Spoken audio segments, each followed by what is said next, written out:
graça e a paz do Senhor Jesus. Que bom que você veio, que bom que você está aqui. Faz cara de crente para essa pessoa que está do seu lado, diz para ela: que bom que você está aqui, irmão. Como é bom ver você aqui nessa manhã. Segundo o livro do profeta Samuel, amém? No capítulo 18, no versículo 33. Capítulo 18, versículo 33. Diz assim: então o rei, abalado, subiu ao quarto que ficava em cima da porta e chorou, e foi subindo e clamando: ah, meu filho Absalão, meu filho Absalão, quem me dera ter morrido em teu lugar, Absalão, meu filho. Informaram a Joabe que o rei estava chorando e se lamentando por Absalão.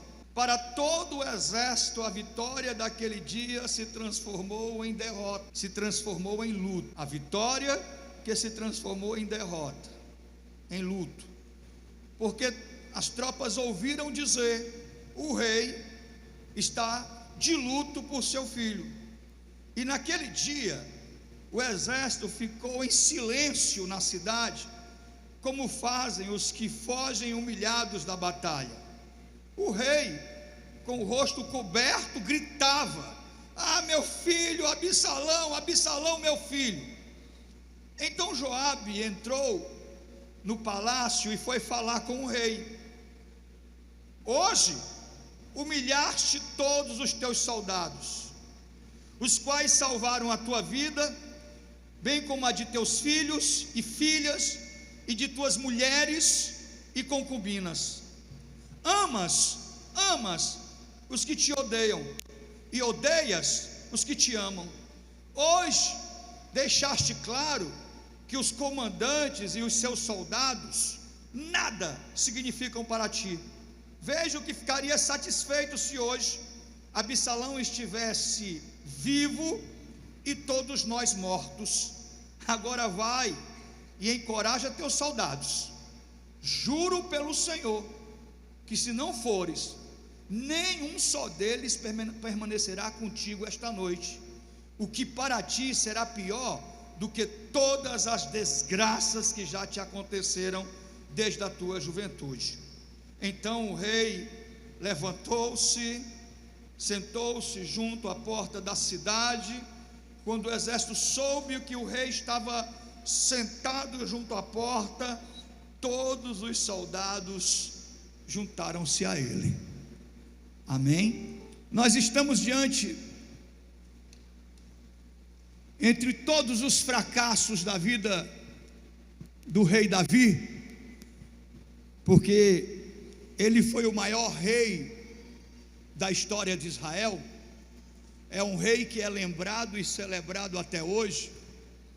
Foi o rei mais amado de Israel, e amado pelos homens e pelas mulheres de Israel. Foi o rei que, quando jovem, derrotou o grande gigante Golias, e as mulheres cantavam músicas sobre eles, e aquilo que as mulheres cantavam despertou o ódio e a inveja de Saul, porque as mulheres diziam: olha, Saul foi um grande guerreiro, Saul matava milhares, porém Davi matava dezenas de milhares. E aí isso causou o ódio de Saul. A vida de Davi foi uma vida de ascensão, foi uma vida vitoriosa. Mas como a vida, e como ela é, a vida é cheia de vitórias e derrotas. Você está me ouvindo? Diz isso para quem está perto de você: a vida, ela é cheia de vitórias e derrotas, de sucessos e fracassos, como todo homem. Um grande homem de Deus não significa dizer, olha para cá, olha para mim, um grande homem de Deus não significa dizer que ele é perfeito.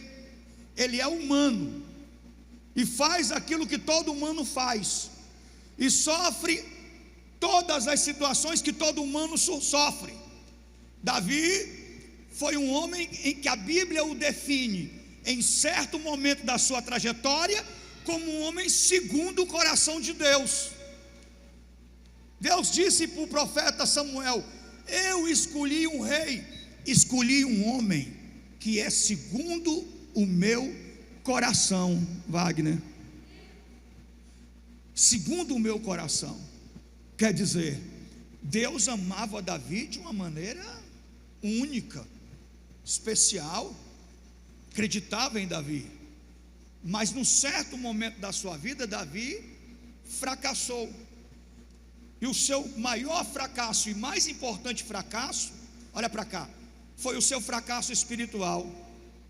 Amém ou não amém? Diz aí para quem está perto de você: lute com todas as suas forças para você nunca fracassar espiritualmente. Diga de novo: lute com todas as suas forças para você nunca fracassar espiritualmente. Olha para cá, porque os recomeços da vida são sempre mais difíceis do que os começos. Começar não é tão difícil. A gente começa com luta, com dificuldade, mas quando a gente chega numa certa posição e de repente se perde tudo que foi alcançado, e de repente você se vê novamente depois de alguns anos numa situação muito difícil, e você tenta recomeçar, tenha certeza, esse recomeço vai ser mais difícil do que o seu começo. Olha para cá, após o fracasso espiritual de Davi, que todos aqui já sabem qual foi, os filhos perderam por ele a admiração e o respeito. Quem é pai e quem é mãe aqui, levante seu braço. Faça todo o possível para que os seus filhos nunca percam por você a admiração e o respeito. O filho pode ter a idade que for, pode ser um homem com 30 anos de idade, 35 anos de idade, tem que respeitar o pai e a mãe. Amém ou não amém? Tem que respeitar o pai e a mãe. Pode ter 50 anos, a mãe fala, ele diz sim senhora, ele respeita. Pode ser um homem de 30 anos de idade, o pai diz assim: cala sua boca, sai daqui, e ele cala a boca e sai. E eu quero até abrir um parênteses aqui para falar um pouco da história do meu pai, que está ali a minha mãe de testemunha. O meu pai um dia estava armado de faca dentro de casa, de canivete, comprou um canivete lá em Manaus, e estava armado, se amostrando, amostradinho. Eu gosto, é assim, amostradinho, com a arma ali, cheio dos paus dentro de casa, bêbado, armado de canivete. E o meu avô, o seu Alves, não sei se você tem lembrança dele, meu primo. Tem, não tem? O meu avô, o seu Alves, era um homem pequeno. Não sei porque que todos nós nascemos grandes, né? Não é? Meu avô era pequeno. E aí, baixinho, o seu Alves soube que ele estava armado dentro de casa, bêbado, chegou lá e disse assim: você está armado aqui é para sua mulher e para os seus filhos? Tenha vergonha, rapaz. O meu pai podia estar bêbado, o meu avô falava, ele se calava. E teve uma vez que ele estava bêbado, botando boneco, de longe ele viu o meu avô e gritou para minha mãe: tranca as portas que a polícia vem aí. E a minha mãe nervosa trancou as portas lá, pensando que era a polícia mesmo. Ele se deita na cama e finge que está dormindo. Aí o meu avô bate na porta. Aí a minha mãe abre a porta e diz: diga, seu Alves, cadê ele? Ele está dormindo. Aí o meu avô foi embora. Ele tinha respeito. Você está me ouvindo? Ele tinha respeito, admiração. Aquela pessoa, aquela figura era algo que era para ele intocável, no sentido de ofendê-la ou de magoá-la. Os nossos filhos, eles não têm que ter medo da gente, eles têm que ter respeito pela gente. Os nossos filhos, muitos deles não vão errar. Seus filhos não vão errar. Eu vou dizer por quê. Porque eles serão seduzidos, como todo jovem é seduzido. Todo jovem é seduzido a fumar maconha. Todo jovem é seduzido a entrar num bando, numa facção ou numa turma de pessoas que fazem coisas erradas. E aí, na hora que oferecer maconha para o seu filho, ele vai dizer: eu não quero. Mas sabe por que ele não quer? Porque ele olha para a imagem do pai e da mãe e diz: meu pai e minha mãe não merecem isso. O meu pai e minha mãe não merecem que eu faça uma covardia dessa com eles, porque eles fazem tudo por mim. com aquela preocupação de magoar o pai e a mãe, isso coloca freios no emocional do seu filho e da sua filha. Alguém está me ouvindo aqui nessa manhã? Você pode glorificar o Senhor? Olha para cá. Eu vejo hoje, querido, meninas de 12, 13 anos que não respeitam mais o pai e a mãe, em que a mãe fala, reclama e ela debocha, em que o pai fala e o menino fica lá fazendo hora com a cara dele, levanta pagode, como diz o ditado. Perdeu completamente a admiração e o respeito. Por que que isso acontece? Isso acontece por causa do fracasso espiritual que existe em muitos casamentos e em muitas famílias. É uma casa sem Deus, é um homem sem Deus, é uma mulher sem Deus, que não ensinou para os seus filhos os verdadeiros valores da vida, os verdadeiros princípios da palavra de Deus. Olha para cá, eu vi uma reportagem sobre um morador de rua lá em São Paulo. Houve um assalto, eu não me recordo se foi numa lotérica, numa loja, no comércio. Eu sei que foi um assalto em que os caras pegaram muito dinheiro, e na fuga a polícia chegou, e eles aperreados, um deles colocou a bolsa de dinheiro dentro do lixo, e o morador de rua viu aquele negócio. Acabou aquela cena, acabou o assalto, o morador de rua foi lá, pegou o dinheiro e entregou para o rapaz do comércio, e devolveu o dinheiro. E aí, isso causou espanto. Aí veio uma empresa de comunicação, a imprensa, veio para entrevistar e perguntou: por que você devolveu o dinheiro? Por que essa admiração? Porque a maioria não faria isso. A grande maioria não devolveria o dinheiro. Oh, que bênção! Isso aqui foi providência de Deus para a minha vida. Mas ele devolveu, e alguém perguntou: por que você fez isso? Ele disse: porque a minha mãe, que está lá no sertão, me ensinou desde pequeno a não querer e não ficar com nada de ninguém. Você está me ouvindo? Aquilo que a gente ensina, o exemplo que ele vê, pode ser para ele uma inspiração. Você está me ouvindo aqui nessa manhã? Olha para cá.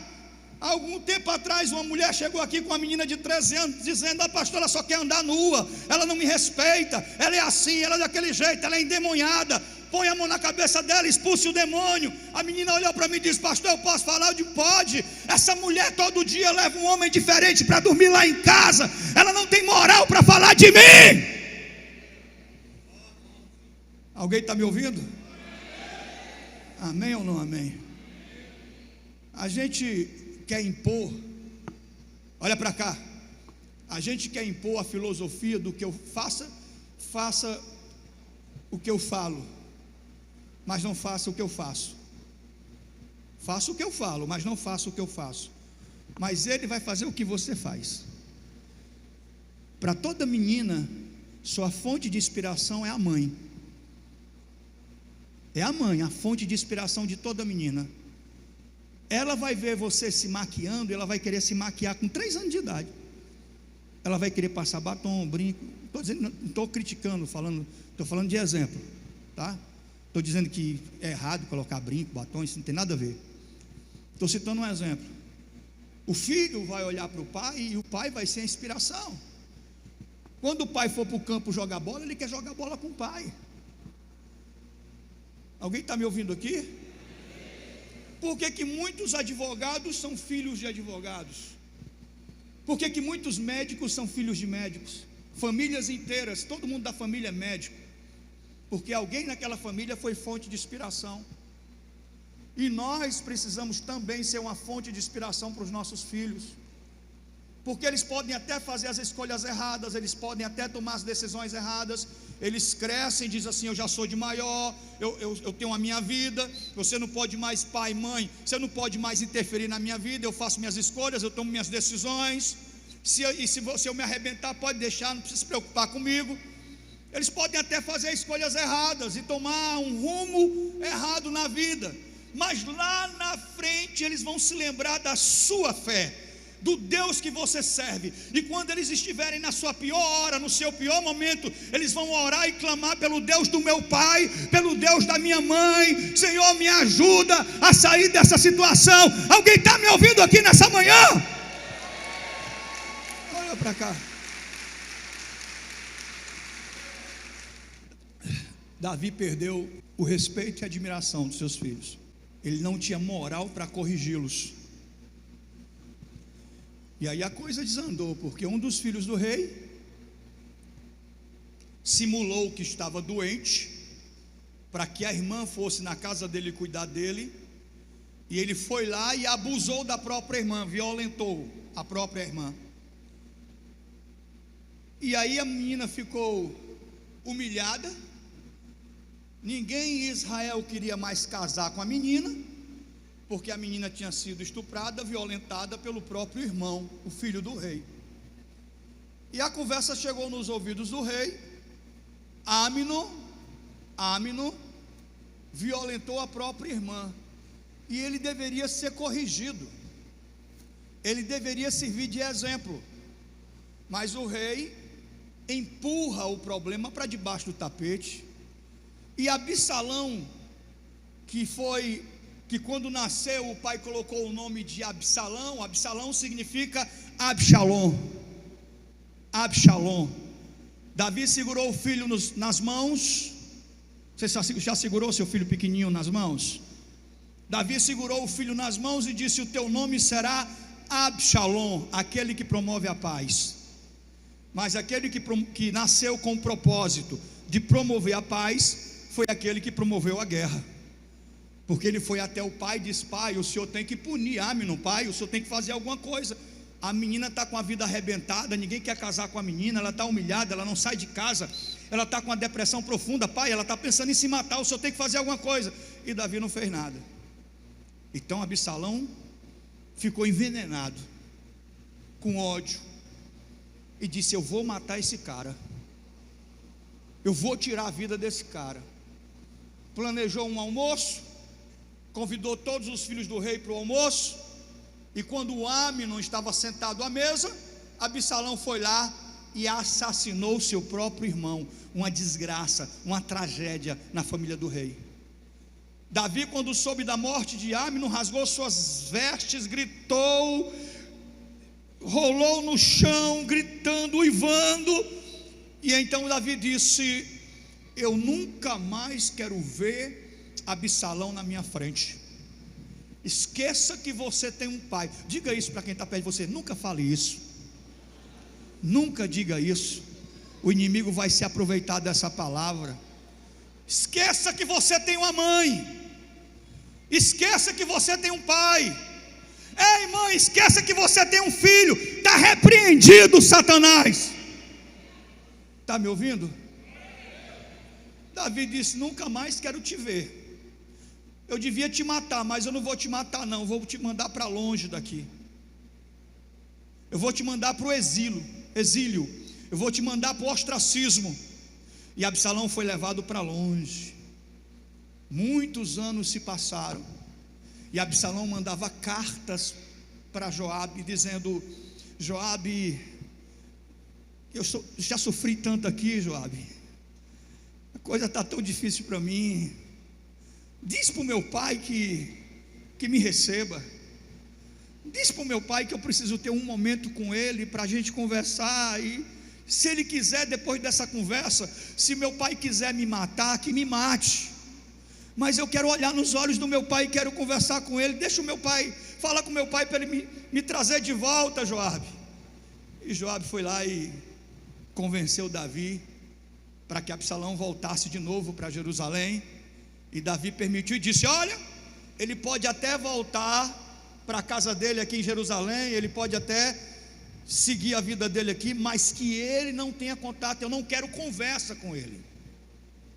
Então Davi resolveu fazer aquilo que muita gente faz quando se vê diante de conflitos e de guerras familiares, quando se vê diante de uma crise familiar em que alguém diz assim: sabe esse teu filho aí, dá o desprezo para ele. Quando a pessoa é desse jeito aí, a única coisa que funciona para ela é o desprezo.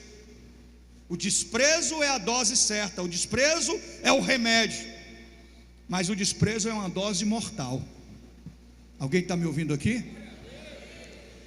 Dá o desprezo, a indiferença, faz de conta que ele não existe, deixa lá ele jogado naquele lixo lá e pronto, dá o desprezo. E foi isso que Davi fez, ele deu o desprezo.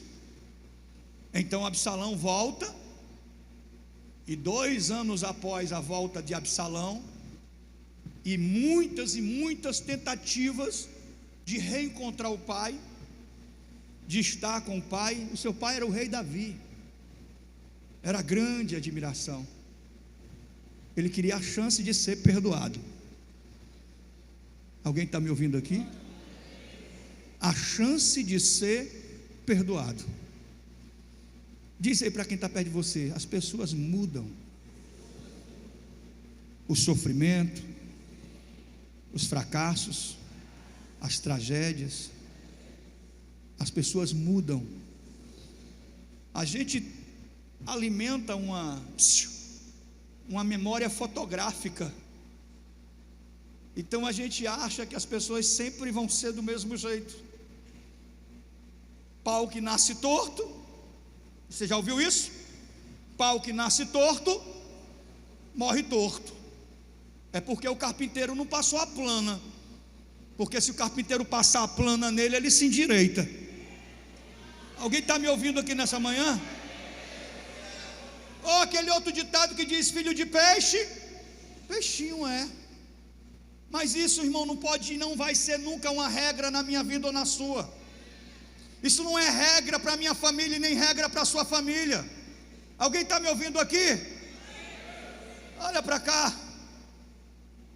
Sequer Davi pensou, acho que Absalão mudou. Muitos anos se passaram, e ele estava lá com raiva, e ao mesmo tempo essa mistura que existe aqui na vida de muita gente, de você amar uma pessoa e ter raiva dela ao mesmo tempo. Ter raiva e amar ao mesmo tempo, de viver nessa guerra, de dizer: eu não vou mais dar chance, não quero mais saber, o que ele fez foi algo grave demais. Então Absalão tentou voltar, ter um momento com o pai, para pedir perdão, para olhar no olho, e Davi disse: não, você está de volta aqui, mas você morreu para mim. É quando a gente mata as pessoas aqui no coração da gente. Você morreu para mim. Então Absalão desistiu, e ele começou ele tinha 50 homens na escolta dele, ele era filho do rei, ele tinha 50 homens na escolta dele, e ele começou com esses 50 homens, e todo mundo que chegava para ter para resolver um problema com o rei, porque o rei era juiz, amém? Era rei e juiz, ele decidia as causas do povo, e todo mundo que chegava, o Absalão dizia: ei, o rei não presta não, esse rei é um rei caído, esse rei é um rei que não se importa com nada, não se importa com ninguém, ele não liga para vocês, ele não se importa com a fome, com o sofrimento de vocês, ele só quer saber do luxo dele, esse rei não presta. E ele começou a contaminar o coração do povo, a envenenar o coração do povo contra Davi, e ele consegue dividir Israel pelo meio, pela metade, porque metade das pessoas de Israel, do povo de Israel, está com Absalão, e a outra metade está com Davi, ao ponto que Absalão começa uma guerra. Ele começa uma guerra. Então Davi reúne os seus comandantes. Davi tem que fugir de Jerusalém, ele não pode ficar em Jerusalém, ele tem que fugir de Jerusalém. Tem muita gente com Absalão, mas os homens que estão com Absalão são agricultores. As armas desses homens é a enxada, é facão. Os homens de Davi eram treinados para a guerra. Então eles começam essa luta, essa guerra, e Davi foge de Jerusalém, fica no lugar estratégico, e ele dá uma ordem para os seus homens: tragam Absalão para mim vivo. Não ouse tocar na vida do filho do rei. Ninguém aqui está autorizado a tirar a vida do filho do rei. Tragam Absalão para mim vivo. E ele dá essa ordem para todos os seus comandantes. Mas aí, na guerra, a Bíblia diz, toda vez que eu conto essa história eu falo isso, a Bíblia diz que Absalão era lindo, bonito, do alto da cabeça à planta, assim como eu, do alto da cabeça à planta do pé.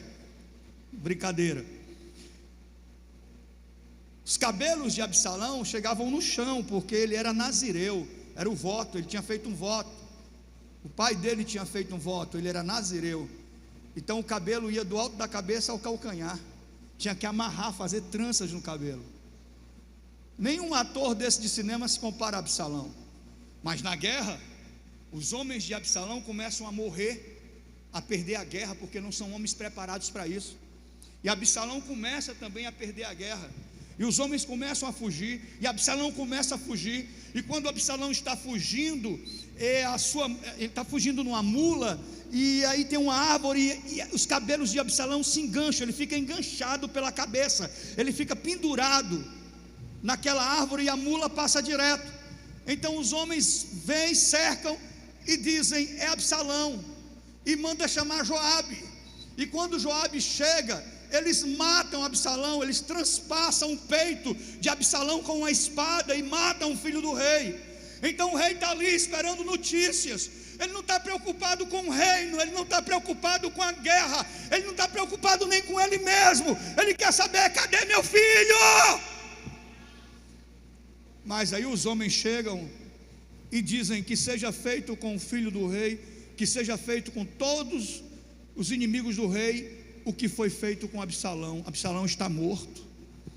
E quando deram o recado de que Absalão estava morto, o rei rasga as suas vestes, o rei sai gritando na frente dos homens, chorando, o rei rola pelo chão. O rei não para de chorar, não para de chorar, não para de chorar, gritando, dizendo: meu filho, quem me dera eu ter morrido por ti, meu filho, Absalão, eu queria ter morrido em teu lugar. E naquele dia foi um dia estranho, porque quando Israel voltava da guerra, as pessoas corriam para as ruas, as mulheres, as crianças, com todo tipo de instrumento, e ficavam festejando. E quando o exército entrava na cidade, era celebrado como se fosse, era uma festa, era uma celebração, gritos e mais gritos de vitória, e o exército era celebrado pelo povo. Mas nesse dia, o exército entrou como se fosse um exército que fugiu, humilhado na batalha. Eles entraram tristes e de cabeça baixa, porque diziam: o rei está lamentando a morte do seu filho. Quer dizer, o rei está de luto. A vitória se transformou em derrota, porque o rei está chorando a morte do seu filho.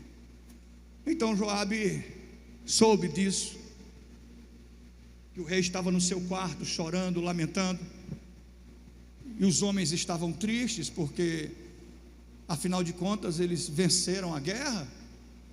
Eles queriam ser de alguma forma parabenizados pelo seu rei. Davi para eles era, eles amavam Davi, eles não lutavam por lutar, eles lutavam porque eles amavam Davi. E alguém diz: o rei está de luto, está chorando, a vitória se transformou em derrota, hoje é um dia triste em Israel. Então Joabe vai até o quarto do rei e diz: olha, tu é esquisito, cara, tu é estranho, tu ama os que te odeiam e tu odeia os que te amam. Talvez se nós tivéssemos morrido e Absalão tivesse vivo, tu estava feliz numa hora dessa.